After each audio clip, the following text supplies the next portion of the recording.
Hi friends, எல்லாருக்கும் வணக்கம். நம்ம சேனலில் அனைவரும் பயன்பெறும் வகையில் ஒவ்வொரு நாளும் ஒவ்வொரு வீடியோ போஸ்ட் பண்ணிகிட்ருக்கோம். இன்றைக்கி எதை பற்றி பார்க்க போகிறோம் அப்படின்னா, பிஹெச்ஹெச் ரேஷன் கார்டு புதிதாக பெற கவனிக்க வேண்டிய 5 முக்கியமான விஷயங்கள். விண்ணப்பிக்கும் போது ஆதார் அட்டை, முகவரி சான்று, மின் இணைப்பு எண் உள்ளிட்ட தகவல்கள் சரியானதாக இருக்க வேண்டும். தமிழ்நாட்டில் ரேஷன் கார்டு எனப்படும் குடும்ப அட்டை மிகவும் முக்கியமான ஆவணமாக உள்ளது. அரசுடைய அனைத்து நல்ல திட்டங்களை பெறுவதற்கு இந்த ரேஷன் கார்டு தான் அடிப்படையான அளவுகோலாக கருதப்படுகிறது. இதனால் ஒவ்வொரு குடும்பத்திலும் தனி மனிதரும் ரேஷன் கார்டு வைத்திருப்பது என்பது மிக மிக அவசியமாகும். இந்த ரேஷன் கார்டுகள் புதிதாக பெறுவோர் விண்ணப்பிப்பது என்பது மிக எளிதாக உள்ளது.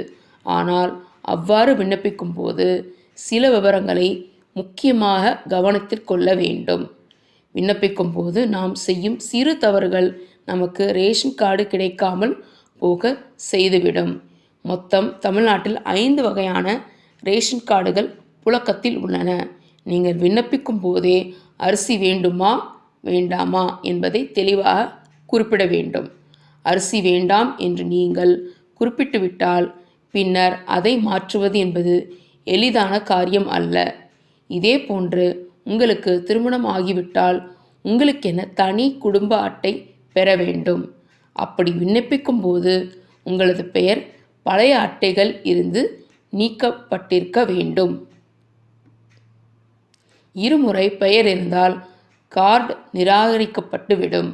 அதே போன்று விண்ணப்பிக்கும் போது ஆதார் அட்டை, முகவரி சான்று, மின் இணைப்பு எண் உள்ளிட்ட தகவல் சரியானதாக இருக்க வேண்டும். இதில் 3 குளறுபடிகள் இருந்தால் ரேஷன் கார்டு உடனடியாக கிடைக்காது.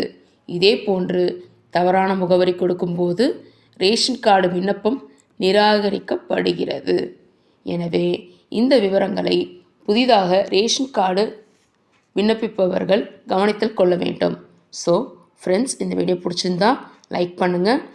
இதை பற்றி தகவல் மேற்கொண்டு வேணும் அப்படின்னா கமெண்ட்ஸில் சொல்லுங்கள். நெக்ஸ்ட் வீடியோவில் அப்டேட் பண்ணுறோம். நம்ம சேனலை மறக்காமல் சப்ஸ்கிரைப் பண்ணுங்கள். நன்றி, வணக்கம். இது உங்கள் ஃப்ரெண்ட்ஸ்க்கெல்லாம் நீங்கள் ஷேர் பண்ணி விடுங்க.